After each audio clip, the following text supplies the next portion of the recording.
Good morning, students. Now we are going to see the continuation of section 2. This is a prose unit 2 7th standard unit 2 prose section 3. நம்ம first 2 செக்ஷன்ஸில் என்ன பார்த்தோம், ஒரு stone கார்வரை பற்றி பார்த்தோம். எல்லோரும் நீங்கள் try பண்ணியிருப்பீங்கன்னு நினைக்கிறேன். கொடுத்த எக்ஸாம்பிள்ஸ் எல்லாத்தையுமே நீங்கள் ட்ரை பண்ணி பார்த்துட்டீங்க. உங்களோட பேரண்ட்ஸ் அண்டு உங்களோட ஆக்டிவிட்டீஸ், உங்களோட ஸ்பீட் எல்லாமே எப்படி இருக்குது அப்படின்னு சொல்லிட்டு உங்களுக்குள்ள டிஃப்ரென்ஸ் எல்லாம் நீங்கள் ட்ரை பண்ணி பார்த்துருப்பீங்கன்னு நம்புகிறேன். உங்களுக்கு அதிலேருந்து நிறைய விஷயங்கள் தெரிஞ்சிருக்கும். இப்போது நம்ம வந்து ஃபஸ்ட்டு 2 செக்ஷனில் என்ன இருந்தது அப்படிங்கிறத லைட்டாக ரீகப் பண்ணிடலாம். ஃபஸ்ட் செக்ஷனில் ஒரு ஸ்டோன் கார்வர் இருக்காங்க. அவங்களுக்கு ஒரு பையன், அவரோட நேம் வந்து கோபால். அவரோட சர்வன்ட் நேம் வந்து சலீம். அவரோட பையன் கோபால் வந்து நல்லா ஸ்டோன் கார்வரை நல்லா பண்ணுறாரு. கடைசியில் மணி வந்து இதில் நிறைய ஏர்ன் பண்ண முடியலன்னு சொல்லிட்டு வேறு ஊருக்கு போயிடுறாங்க.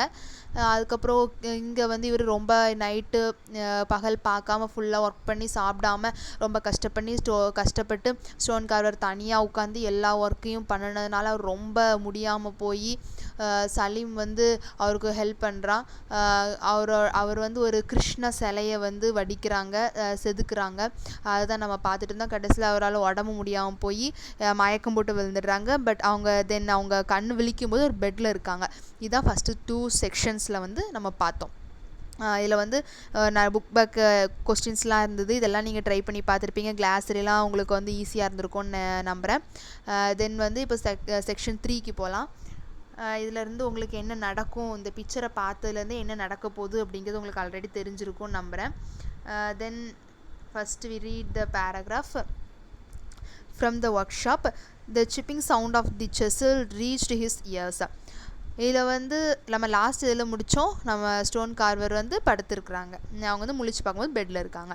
ஸோ இந்த இதில் பார்க்கும்போது ஃப்ரம் த ஒர்க் ஷாப்லேருந்து அவருக்கு வந்து ஒரு சவுண்டு கேட்குது. செஸ்ஸலோட சவுண்டு, அதை அடிக்கிற சவுண்டு வந்து கேட்குது. He listened. Had his ears deceived him? No, he could hear it again.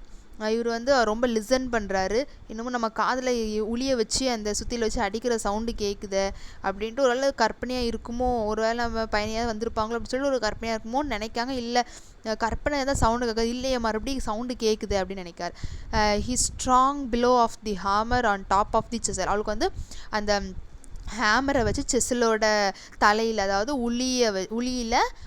உளிக்கு மேலே அந்த சுத்தியில் வச்சு அடிக்கிற சவுண்ட் வந்து நல்லா கேட்குது. Gopal, he was back. Gopal had returned. Gopal வந்துட்டான், என் பையன் திரும்பி வந்துட்டான் அப்படின்னு சொல்லிட்டு ரொம்ப சந்தோஷப்படுறாரு. He would help him. They would finish the statue. He stumbled to his feet, crossed to the small room and reach the door.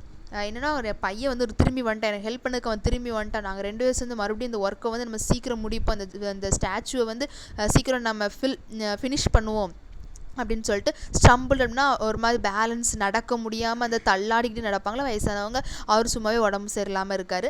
அதில் ஸ்டம்பிள்டு அப்படின்னு தள்ளாடிக்கிட்டு வந்து அப்படி நடந்து வராரு.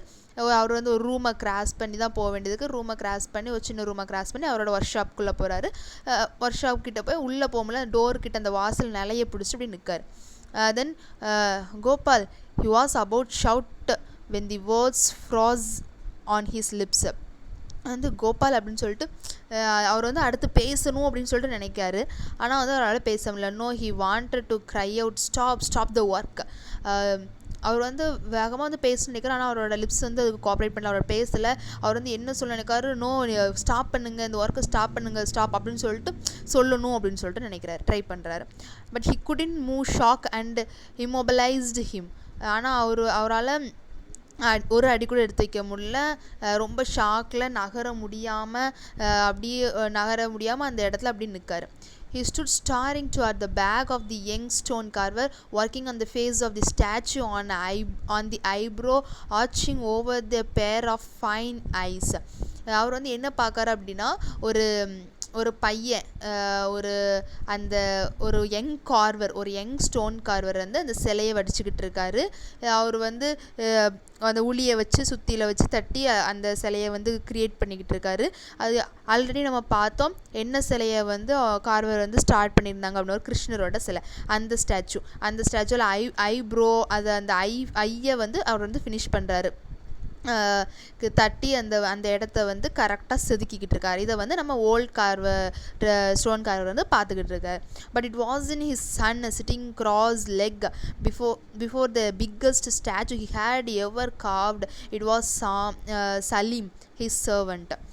என்னென்னா அந்த யங் ஸ்டோன் கார்வர் வந்து அந்த சிலையை வடிக்கும்போது ஒரு மாதிரி காலம் அடித்து உட்காந்துருக்காரு. இதை பார்த்தோன்னே அவருக்கு ஞாபகம் இது வந்து ஃபஸ்ட்டு நம்ம என்ன இவர் யங் கார்வர் வந்து என்ன ஓல்டு கார்வர் ஸ்டோன் கார்வர் என்ன நினச்சிருக்காரு அப்படின்னா கோபால் தான் செஞ்சுக்கிட்டு இருக்காரு நினச்சிட்டு இருக்காரு. ஆனால் பார்க்கும்போது அந்த கர்வ் எல்லாமே வடிக்கும்போது அந்த காலம் மடித்து வந்து கோபால் உட்கார மாட்டார். ஸோ இது வந்து நம்ம கோபால் இப்படி உட்கார மாட்டார் அப்படின்னு பார்க்கும்போது பார்த்தா ஒழுங்காக பார்த்தா Salim, he was Salim his servant. அவரோட ஓல்டு ஸ்டோன் கார்வரோட சர்வெண்ட் சலீம், அவர் தான் வந்து தட்டிக்கிட்டு இருக்கார். தென் நெக்ஸ்ட் பேரா, the old man was stunning. He first wave of shock, fear and anger passed to give way to the feeling of great relief and happiness. First அவருக்கு வந்து ரொம்ப shock ஆகுது.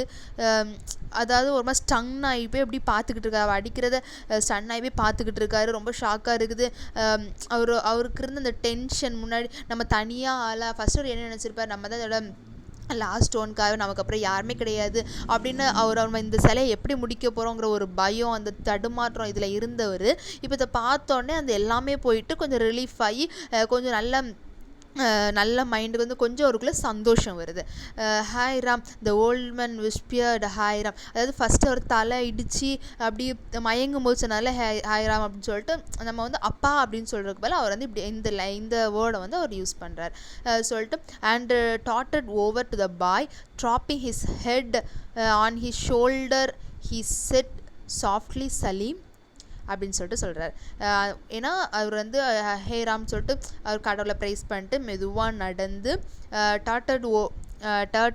டோட்டட் over அப்படின்னா mood அன்ஸ்டடிலி வே, அதாவது நடக்க முடியாமல் ஒரு மாதிரி தளர்ந்து அந்த உடம்பு சரியில்லாமல் வேற இருக்காரு. அப்படியே அந்த ஒரு மாதிரி லைட்டாக தள்ளாடி நடந்து அந்த பையன்கிட்ட போயிட்டு தன்னோட கையை வந்து அந்த அந்த பையனோட ஷோல்டரை வச்சு சலீம் அப்படின்னு சொல்லிட்டு மெதுவாக கூப்பிடுறார். ஏன்னா அவர் வந்து கொஞ்சம் ஷாக்காக வேற இருக்கார். நம்ம வந்து ஒருத்தங்க இதை செய்ய மாட்டாங்க அப்படின்னு இருக்கும்போது திடீர்னு அவங்க அந்த ஒர்க்கை செய்யும்போது நமக்கு ஒரு ஷாக் வரும், ஒரு நமக்கு தெரியாமையே அது ஒரு ஃபீல் வரும்ல. அதே மாதிரி அந்த ஓல்டு கார்வருக்கும் வந்துட்டு போயிட்டு சலீம் அப்படின்னு சொல்லிட்டு தொடுறாரு.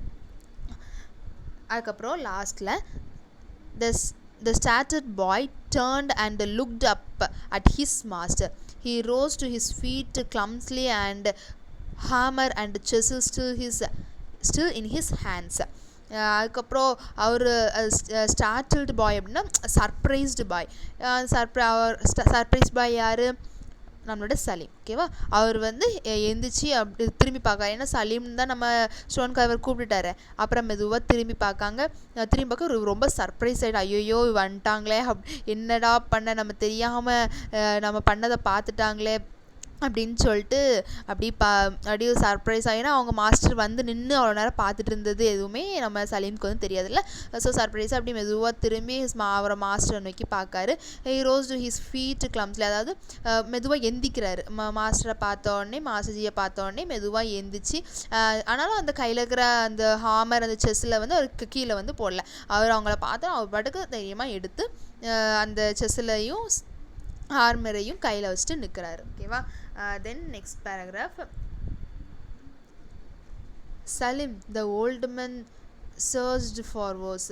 அதாவது ஒரு மாதிரி ஆச்சரியமாக நீயாப்பா இந்த வேலையை செஞ்ச அப்படின்னு சொல்லிட்டு நம்ம கேட்போம்ல, நீயா அப்படின்ட்டு அப்புறம் அது மாதிரி சலீம் அப்படின்னு சொல்லிட்டு அவர் நேம் சொல்லி கூப்பிட்றேன். அதனால சலீம் சொல்ல I only wanted to help. அதாவது என்ன சொல்கிறாருன்னா, நான் வந்து உங்களுக்கு ஹெல்ப் பண்ண தான் நினச்சேன். I wanted to help whisper the boy. மெதுவாக சொல்கிறாரு சலீம் வந்து சொல்கிறார், நான் உங்களுக்கு வந்து ஹெல்ப் பண்ணணும்னு தான் நினச்சேன் அப்படின்னு சொல்லிட்டு சொல்லுவார். I learn if you teach me மாஸ்டர்ஜி. I have practised secretly for almost 2 years in the quarry. அப்படின்னா அவர் சொல்கிறார், நான் வந்து ஆல்ரெடி படிச்சுக்கிட்டு தான் இருக்கேன். உங்களுக்கு தெரியாமல் நீ என்னை ஃபஸ்ட்டு சொல்கிறேன் எனக்கு வந்து தெரியும். If you teach me master, நீங்கள் வந்து எனக்கு நீங்கள் சொல்லித்தாங்க, நான் வந்து படிச்சுக்கிறேன், நீங்கள் எனக்கு சொல்லித்தாங்க. நான் ஆல்ரெடி நான் ப்ராக்டிஸ் பண்ணிட்டு தான், உங்களுக்கு தெரியாமல் நான் சீக்கிரட்டாக நான் ப்ராக்டிஸ் பண்ணிட்டு தான் இருக்கேன். 2 வருஷம் ப்ராக்டிஸ் பண்ணுறேன். எங்கே அப்படின்னா குவாரின்னு எல்லாருக்கும் தெரியும். குவாரி நிறைய கல்லெல்லாம் இருக்கும், அது உடைப்பாங்களா, அந்த இடத்துல வந்து இவர் வந்து நான் உங்களுக்கு தெரியாமல் ப்ராக்டிஸ் பண்ணிட்டு தான் இருக்கேன் அப்படின்னு சொல்லிட்டு நம்ம சலீம் சொல்கிறார். தென் நெக்ஸ்ட் பேரால please tell me for many years I want to become a sculpture like you yet I found the feeling. அப்படின்னா அதாவது நீங்கள் ப்ளீஸ் நீங்கள் வந்து எனக்கு சொல்லித்தாங்க, நான் கற்றுக்குவேன், நான் வந்து உங்களே மாதிரி ஒரு நல்ல அந்த காவராக மாறணும்னு சொல்லிட்டு நான் ஆசைப்பட்றேன். என் மைண்டில் வந்து என்னால் பண்ண முடியும் அப்படின்னு சொல்லிட்டு எனக்கு தெரியுது. எனக்கு என்னன்னு தெரியல, என்னால் கண்டிப்பாக முடியும், எனக்கு அதில் ஒரு இன்ட்ரெஸ்ட் இருக்குது, எனக்கு முடியும் அப்படின்னு சொல்லிட்டு அவர் வந்து சலீம் வந்து சொல்கிறாரு. But I prove to strong, நான் கண்டிப்பாக சொல்லுவேன் என்னால் முடியும் அப்படின்ட்டு. I know there is nothing in this world I would like to do more. There is nothing in life that I could do better. இதை விட ஒரு சிறந்த ஒர்க் வந்து இந்த வேர்ல்டில் இருக்குமா அப்படிங்கிறதே தெரியல, கண்டிப்பாக இருக்காது, எதுவுமே இல்லை, இதை விட பெட்டர் ஒர்க் வந்து எதுவுமே இல்லை என் லைஃப்பில், இந்த உலகத்தில் இதுதான் பெஸ்ட்டு அப்படின்னு சொல்லிட்டு சொல்கிறார். I want to become a stone carver, நான் வந்து ஒரு ஸ்டோன் கவராக மாறதுக்கு ஆசைப்பட்றேன். Will you please teach me மாஸ்டர்ஜி, அவங்களால ப்ளீஸ் மாஸ்டர்ஜி எனக்கு வந்து சொல்லித்தாங்க, எனக்கு சொல்லித்தர முடியுமா, ப்ளீஸ் சொல்லித்தாங்களேன் அந்த மாதிரி கேட்குறாரு. யார்? நம்ம சலீம் வந்து கேட்குறாரு. The old man pull the boy's head against his shoulder and whisper. அந்த நம்ம சலீம் இருக்கால, அவரோட ஹெட்டை வந்து நேராக அவரோட ஷோல்டரில் லைட்டாக சாய்ச்சிக்கிட்டு சொல்கிறாரு. There's nothing I can teaching you my son beta, go ahead, you have it in your hands and in your heart, I know you will be one of the country's finest stone carvers. அப்படின்னா எனக்கு தெரியும், நீ வந்து உன்னால் there's nothing, நான் வந்து உனக்கு சொல்லிக் கொடுக்குறதுக்கு ஒன்றுமே இல்லை. மை சன் பேட்டா அப்படின்னா பேட்டா அப்படின்னா பையா, என்னோட மை சன் பையனே அப்படி சொல்லுவோம்ல, அதுதான் பேட்டா அப்படின்னு சொல்லிட்டு சின்ன பையன் அப்படின்னு சொல்கிறத நான் வந்து உனக்கு சொல்லி தரதுக்கு எதுவுமே இல்லை, நீ வந்து ஆல்ரெடி எல்லாமே கற்றுக்கிட்ட, நீ இப்போது உன் கையில் உன் கையை வச்சு உனக்கு என்ன செதுக்கணும், உனக்கு என்ன செய்யணும்னு தோணுதோ நீ அதை செய்யி, எனக்கு தெரியும், நீ வந்து கண்டிப்பாக ஒரு நாள் இந்த கண்ட்ரிலே ஒரு நல்ல ஃபைனஸ்ட்டாக நல்ல பெஸ்ட்டான ஒரு நல்ல மேலான ஒரு நல்ல குவாலிட்டியான எல்லாரும் புகழத்தக்க அந்த மாதிரி சொல்கிறாங்க, அப்படி ஒரு நல்ல ஸ்டோன் கார்வரை நீ மாறுவ, கண்டிப்பாக அப்படி வருவ அப்படின்னு சொல்லிட்டு நம்மளோட ஓல்டு ஸ்டோன் கார்வர் வந்து நம்ம சலீம் வந்து தட்டி கொடுக்குறாரு. இதோட வந்து நம்ம பேசேஜை நம்ம ப்ரோஸை வந்து நம்ம ஆத்தர் வந்து முடிச்சிருக்கிறாங்க. இதுலேருந்து உங்களுக்கு என்ன தெரியுது, உங்களுக்கு என்ன தெரியுது, இதுலேருந்து நீங்கள் என்ன கற்றுக்கிட்டீங்க யோசித்து பார்த்துக்கோங்க சரியா. இதில் நிறைய அதாவது நம்மளோட டேலண்ட்ஸை பொறுத்து ஒவ்வொருத்தருக்கும் ஒவ்வொரு டேலண்ட்ஸ் கண்டிப்பாக இருக்கும். அதை வந்து நம்ம மூடி வைக்கக்கூடாது. ஒரு நாள் அதை ஒரு குறிப்பிட்ட நாளில் வந்து நமக்கு வந்து ஒரு டைம் கிடைக்கும்போது நம்ம வந்து அதை செஞ்சிடணும், நம்மளோட டேலண்ட்டை நம்ம வெளிப்படுத்திடணும். நம்ம வந்து அப்படி மூடி வச்சுருந்தா யாருக்குமே தெரியாமல் இருந்தால் அது யூஸே கிடையாது. நமக்கு டைம் கிடைக்கும்போது அந்த டேலண்ட்டை வந்து நம்ம யூஸ் பண்ணணும். நமக்கு வந்து ஒவ்வொருத்தர் நிறைய பேசுகிற திறன் இருக்கும், நிறைய பேருக்கு எழுதுகிற திறன், கவிதை எழுதுகிற திறன், பாட்டு எழுதுறது, இந்த மாதிரி டேலண்ட்ஸ் வந்து எல்லாத்துக்குமே நிறைய இருக்கும். ஆனால் பிள்ளைங்க வந்து ஸ்கூலில் அப்படி சொல்லும்போது போக மாட்டாங்க. ஃபஸ்ட்டு தோல்வி தான் வெற்றிக்கு முதல் படின்னு சொல்லுவாங்க. நம்மளோட டேலண்ட்டை நம்ம வந்து அடக்கி வைக்காமல் நம்ம முடிஞ்சப்போ நமக்கு வந்து டைம் கிடைக்கிறப்போ அதை செஞ்சு நம்ம வந்து நம்மளோட டேலண்ட்டை வந்து வெளிக்காட்டணும். அப்படி அதாவது தோத்தாலும் பரவாயில்லப்பா, நான் வந்து கண்டிப்பாக என்னால் முடிஞ்சதை நான் செய்கிறேன் அப்படின்னு சொல்லிட்டு கண்டிப்பாக நம்ம செய்யும்போது நமக்கு தெரிஞ்ச தப்பு செஞ்சாலும் பரவாயில்ல நம்ம செஞ்சுக்கிட்டே இருக்கும்போது அது வந்து ஒரு பெஸ்ட்டாக நம்ம வந்து மாறலாம். அதுக்காக நம்ம வந்து மூடி வச்சிருக்க கூடவே கூடாது. நமக்கு டைம் கிடைக்கிறப்போ கண்டிப்பாக நம்ம டேலண்ட்டை வந்து வெளிக்காட்டியே ஆகணும் சரியா. அதுக்கு நம்ம ஃபஸ்ட்டு ஒருவேளை எனக்கு என்ன டேலண்ட் இருக்குன்னு எனக்கு தெரியல, எனக்கு டேலண்ட்டே இல்லை அப்படின்னு சொல்லலாம்.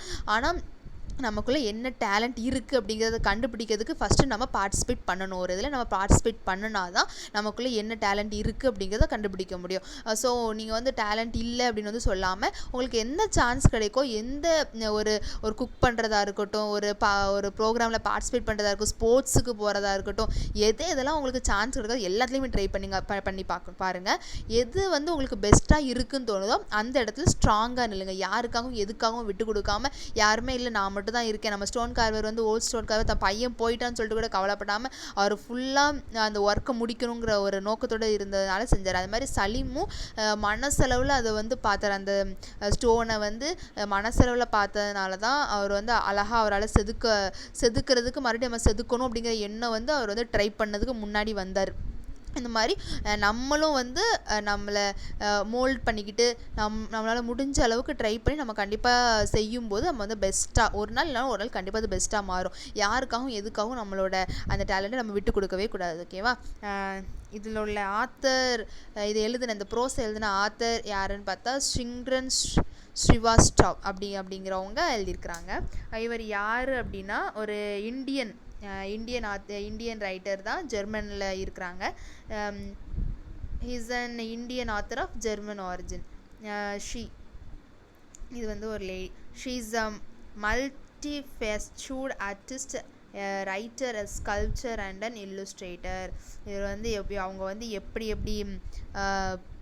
இருந்திருக்காங்க அப்படிங்கிற அவங்க வந்து ஆர்டிஸ்டாக இருந்திருக்காங்க, ரைட்டராக இருந்திருக்காங்க, ஸ்கல்ப்சர் அண்ட் இல்லுஸ்ட்ரேட்டராகவும் இருந்திருக்கிறாங்க. ரொம்ப குட் ரைட்டராக இருந்திருக்கிறாங்க.